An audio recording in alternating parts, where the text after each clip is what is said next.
What I realized as a snorer is that no, being a heavy snorer is a little bit like being a werewolf.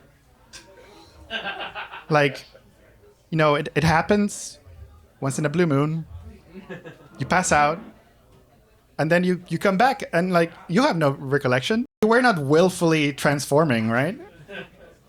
Like, I'll be like watching a movie with my girl, and it's been a long day. I doze off, and then all of a sudden it's like, and then she like shakes me, and it's like, Jesus, what was that? You transformed.